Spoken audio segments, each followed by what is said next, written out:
So now that Aries is solid in his lunging, I am working on how he carries himself. I start this by teaching him to bend on a circle and lower his head. By lowering his head, Aries not only stretches out his back muscles, but he also becomes more relaxed. Anytime the head is below the level of the withers, a horse is in a relaxed state. I ask Aries to walk a circle. As he goes around, I press my hand into his side to suggest that he bend away from the pressure. As I do this, I also ask him to lower his head. These two requests, when done together, get Aries to relax and lower his head in a nice even bend on the circle.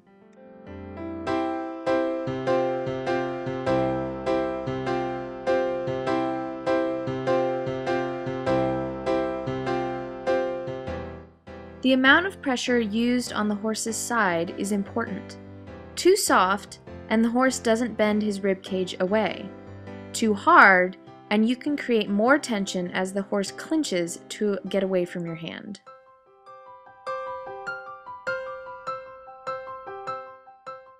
Here I'm using the whip to achieve the same results as my hand.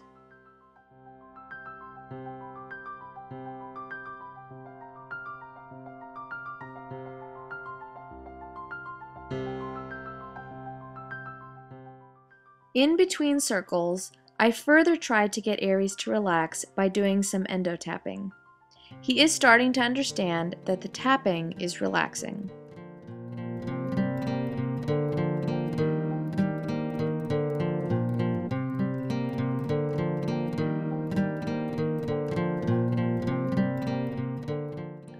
One of the reasons I think Aries struggles so much with the canter is because he is out of balance.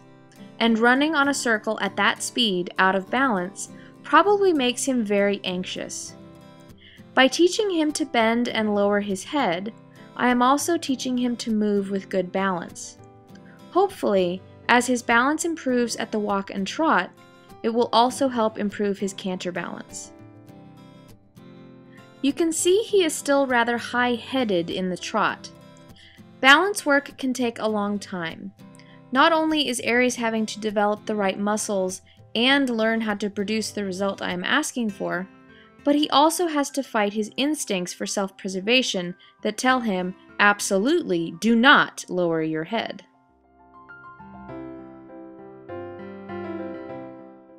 Another one of the many skills I wanted Aries to learn was ground driving. Being ground driven involves attaching two lines to the halter, like reins. Aries has to respond to the pressure on each line and get used to me in a very different position. In ground driving, I am more behind him, driving him forward, rather than next to him as with lunging. He was much more at ease with me behind him on the left versus on the right. When lunging or ground driving, I like to be able to control the horse's degree of turn just by changing my body's position. In next week's episode, I will demonstrate some of these things with my domestic horse Picasso, who is a pro. By changing where I am in relation to the horse, I can increase his turn or decrease it. Ground driving also has the added bonus of exposing Aries to more ropes around his hind end. You can never get enough of that kind of work.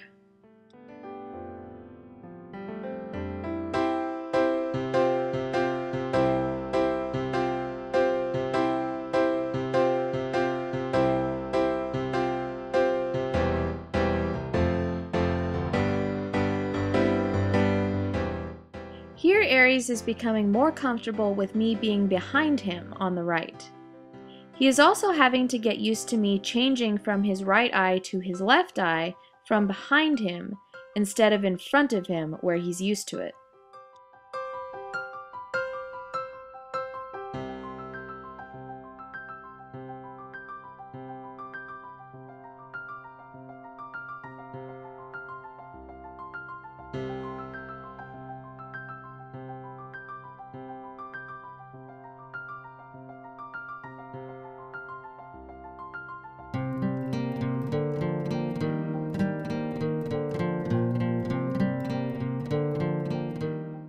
After ground driving, I saddled Aries up for our very first solo ride together.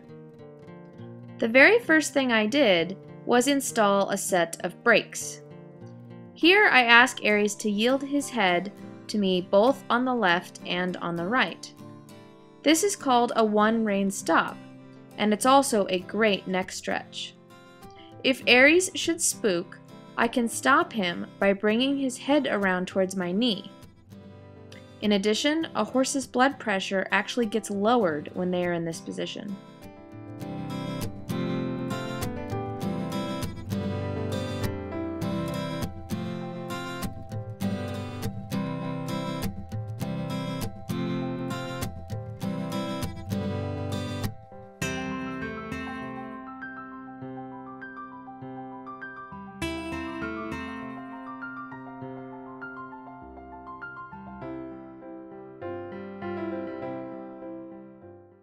As I mentioned in last week's episode, I get on and off as many times as I can. Each time I dismount, I am giving Aries a big release, and that ride is done. He has had a successful ride. Even if I walk him 5 feet and get right back on, that first ride is complete. This allows Aries to have 15 or 30 successful rides in one session, rather than one long ride.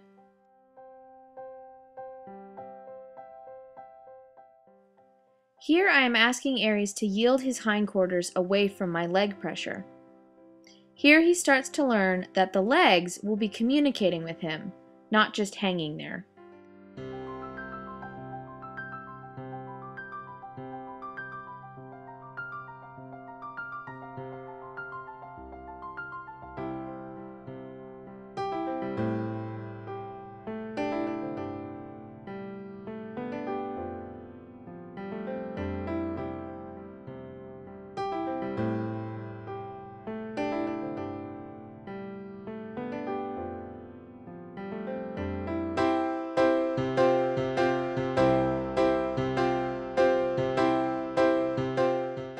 Now for going forward. As I do on the ground, I raise up my arm in the direction I want to go. Since he doesn't yet understand that a squeeze with my legs could mean walk forward, I slap my leg to create some noise and energy to encourage him to go forward.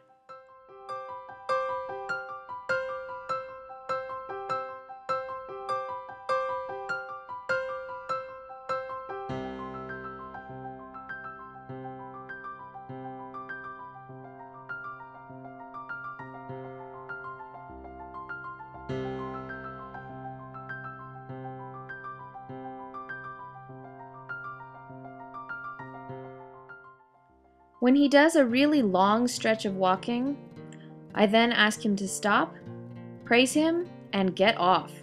That deserves a big release.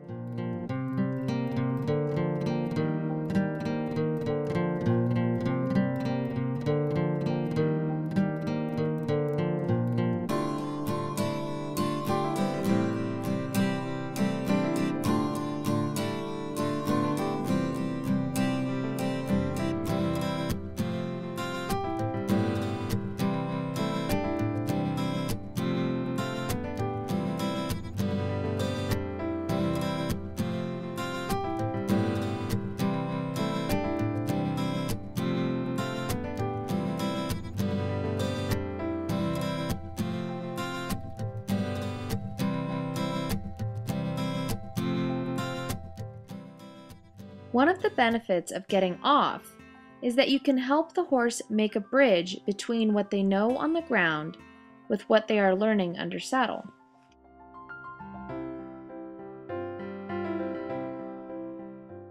Aries was not being very responsive to my slapping, so I got off and made the same action on the ground, and he went forward. I then got back on and asked him again. By doing that, Aries can put together that the slapping on the ground means the same as the slapping under saddle.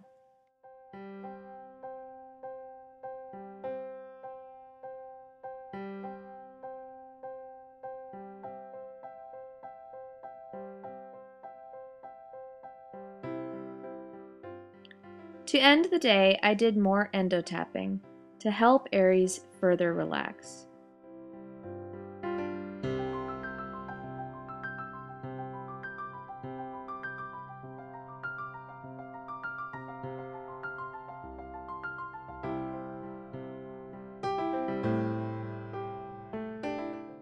I started out working on bending and lowering. This is going to take some time for Aries. He is still apprehensive about lowering his head for long periods of time.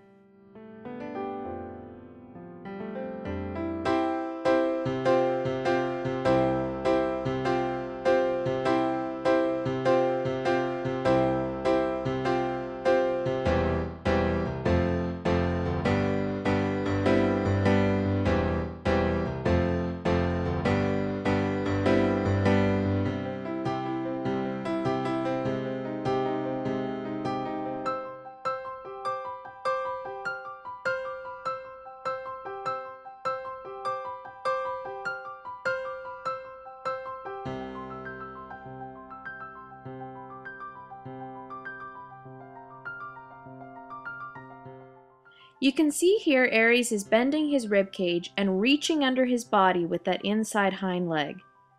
It's pretty hard to do that without lowering the head, which is why bending and lowering the head go so well together.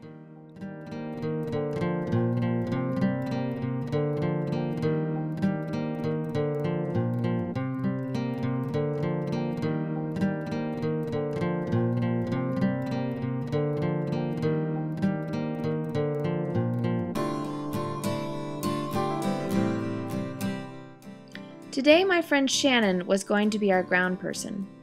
Shannon boards her mare Jasmine at Windhorse, where Aries and Picasso are. It's so great to watch Shannon work with her mare. I'm not sure if I've ever seen Jasmine wear a halter when they work together.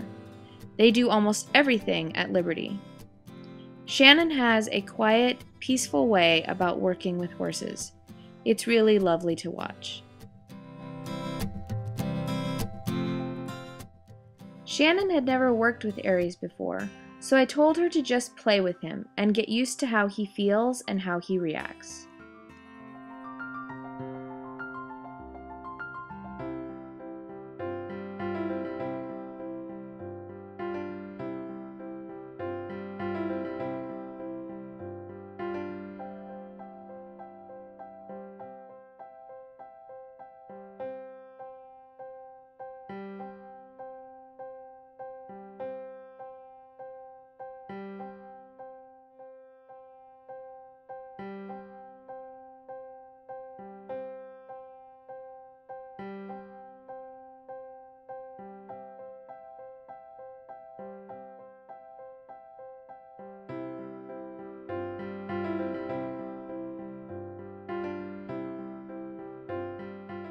Now it was time to get on.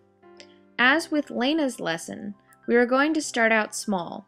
Just walk a circle and get off. In between each ride, Shannon would play with Aries, working on something else, like backing or yielding.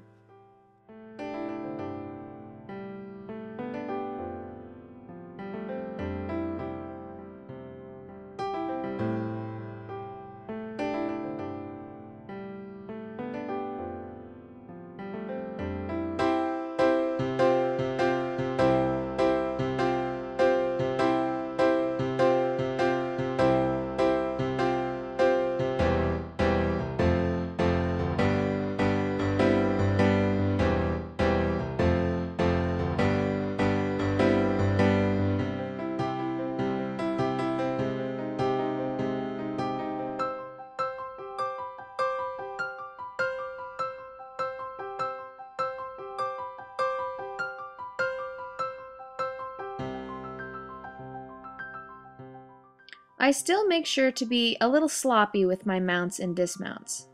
I want Aries to be so bomb-proof with mounting that nothing bothers him. During these rides with a ground person, I am not doing much except being a passenger. I do wiggle around some, petting Aries both on his neck and on his hindquarters. This is the time to see if any of those things bother him. One pattern I have noticed is that Aries is much less reactive when he has his saddle on. Things that would spook him when he does not have any tack on don't seem to faze him when he's saddled. My theory is that the pressure from the saddle and the cinch make him feel more secure. Thanks to the work of people like Temple Grandin, there is a lot of data showing that both animals and autistics Find pressure soothing. For example, cows in a squeeze chute will stop struggling. And apparently, one wild Mustang finds his saddle soothing.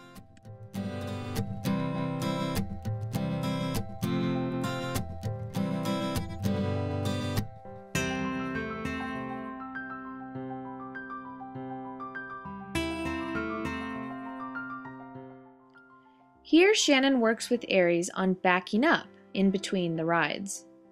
He's still a little anxious when he backs, but he is yielding the space, which is good.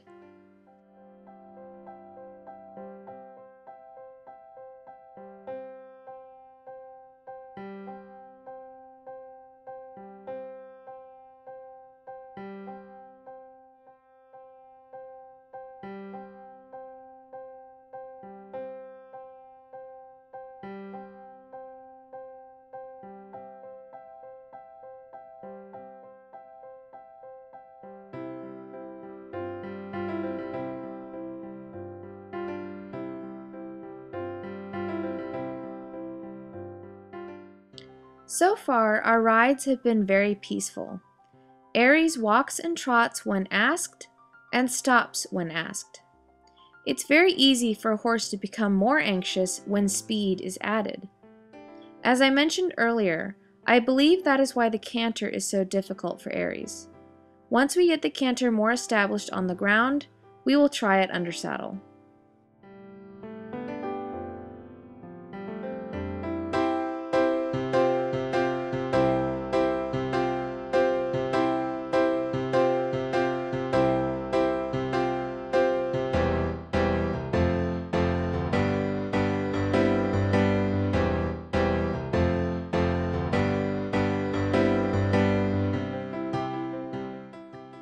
I finished the day by doing some more solo riding.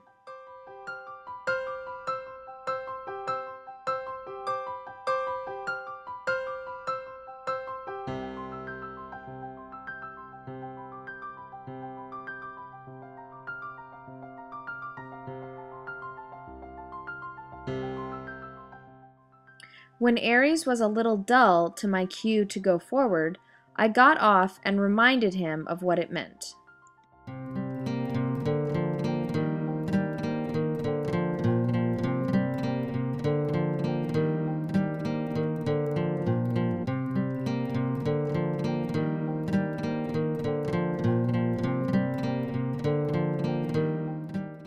I then remounted and asked again. He went forward more willingly. It's just a matter of bridging one behavior that he knows with the new one I am trying to teach him.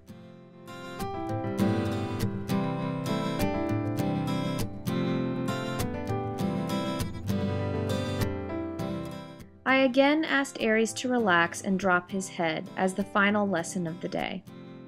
The more and more I repeat asking him to lower his head, the more easily he will do it.